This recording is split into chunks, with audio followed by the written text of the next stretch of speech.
ఆడపిల్లల్ని నడి రోడ్డు మీద పొడిచి చంపేసే గంటలు ఎన్ని జరిగినాయి.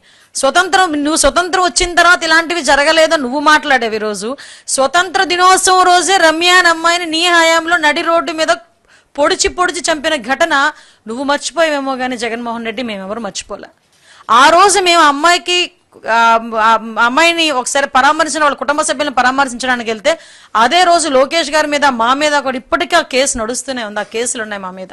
అంటే ఈ రోజు నువ్వు మాట్లాడుతున్నావు. నేను చాలా క్లియర్ గా చెప్తున్నా, ఇక్కడ చాలా బాధపడి నేను ఇక్కడ కూర్చొని ఈ రోజు మాట్లాడుతున్నా.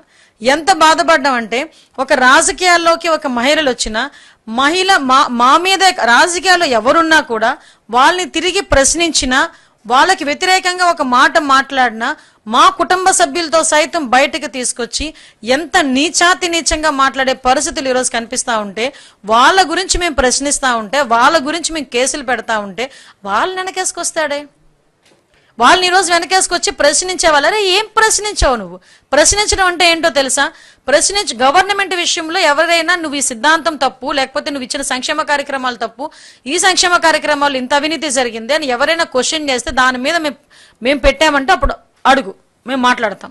నీకులాగా 60 సంవత్సరాల ఆవిడ రంగనాయకమ్మ ఆ రోజు ఎల్జీ పాలిమర్స్ కి సంబంధించి ఒక ఇష్యూ గురించి సోషల్ మీడియాలో మీరు మాట్లాడితే ఆ రోజు ఎందుకు ఆవిడని సిఐడి ఆఫీస్ కి రప్పించి ఆవిడకి నోటీసులు ఇచ్చి అర్ధరాత్రులు నోటీసులు పంపించి చేసే పరిస్థితి మేము ఎక్కడ కూడా చేయలేదే. ఒకసారి ఆలోచించండి. అదేవిధంగా సంతోష్ అని ఒక అబ్బాయి రాజమండ్రి కుర్రోడు వరద బాధితుల గురించి అని చెప్పి ఆ అబ్బాయికి గురించి క్వశ్చన్ చేశాడని ఆ ప్రెగ్నెంట్ గా ఉన్న భార్యని హాస్పిటల్కి తీసుకెళ్తుంటే మధ్యలోనే ఆ అబ్బాయిని ఏదో టెర్రరిస్ట్ ని తీసుకొచ్చినట్టు, తీవ్రవాదం తీసుకొచ్చిన సందర్భాన్ని నేను ఇప్పుడు నీకు గుర్తు చేయాలా? ఆసిలటి నిర్మల అని గుడివాడ ఆ ఎమ్మెల్యే అప్పుడున్న కొడాలి నాని గారి మీద నిరసన తెలియజేస్తే ఆ రోజు తీసుకొచ్చి ఆ అమ్మాయిని అరెస్ట్ చేయలేదా? అదేవిధంగా కళ్యాణి గారిని గన్నవరం పార్టీ ఆఫీస్ మీద దాడి జరిగితే దాని గురించి క్వశ్చన్ చేసినందుకు ఆ అమ్మాయిని ఏకంగా తీసుకెళ్లి ఇంచుమించు 21 రోజులు జైల్లోనే పెట్టిన పరిస్థితి. అదేవిధంగా మనకి బొబ్బూరు వెంకలరావు అని ఒకతను. ఇలాంటివి చూసుకుంటే 1,00,000 మంది. ఇవే కాదు, మీ తాలూకా పైత్యం ఎంతవరకు పెరిగిపోయిందంటే అప్పుడు అమరావతి మహిళా రైతుల గురించి నీచంగా మాట్లాడి అమరావతి రైతులు నిజంగా మహిళా రైతులు మానసికంగా ఎంత క్షోభపడ్డారో నాకు తెలుసు.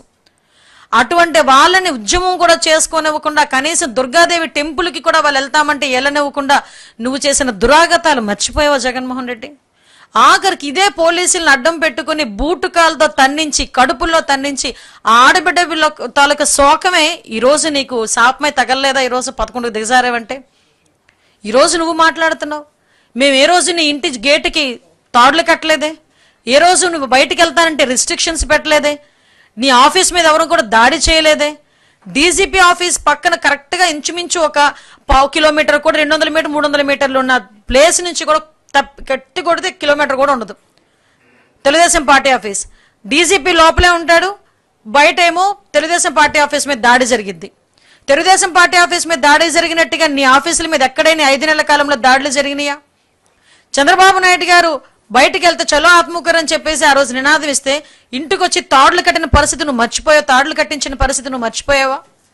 అదేవిధంగా చంద్రబాబు నాయుడు గారు అమరావతిని చూడడానికి వెళ్తే బస్సుల మీద రాళ్లు ఇసిరించి అప్పుడున్న డీజీపీ చేత భావ స్వేచ్ఛా ప్రకటన అని ఆ రోజు నువ్వు మాట్లాడించిన మాటలు మర్చిపోయావు జగన్మోహన్ రెడ్డి. ఎస్, నేను గుర్తు చేయాలి కాబట్టి చేస్తున్నా. అదే కాకుండా ఆ రోజుల్లోని చంద్రబాబు నాయుడు గారిని తిరుపతి ఎయిర్పోర్ట్ లోని అరెస్ట్ చేసిన పరిస్థితి, మాకు లాంటి చాలా మంది లీడర్ని నిన్ను క్వశ్చన్ చేసినందుకు హౌస్ అరెస్టులు చేసిన పరిస్థితి ఎంత దిగజారిపోయిందంటే ఆ రోజు ప్రజాస్వామ్యం కూని అంటే ఏంటో చెప్పనా జగన్మోహన్ రెడ్డి? నీ పర్యటనలకి పరదాలు కట్టుకొని చెట్టులు కొట్టుకొని మా లీడర్లు ఎవరిని బయటికి రానివ్వకుండా హౌస్ అరెస్టులు చేసి కనీసం నీ సభలకి నల్ల చున్నీ వేసుకుని వస్తేనే కూడా పక్కన పెట్టేసే పరిస్థితి. ఈవెన్ పెన్నులు జేబులో పెట్టుకునే పెన్నుల్ని కూడా నువ్వు అలౌ చేయకుండా చేసావు చూడు, అది ప్రజాస్వామ్యాన్ని కూని చేయడం అంటే. ఇప్పుడు మేము చేస్తుంది ప్రజారంజకమైన పరిపాలన.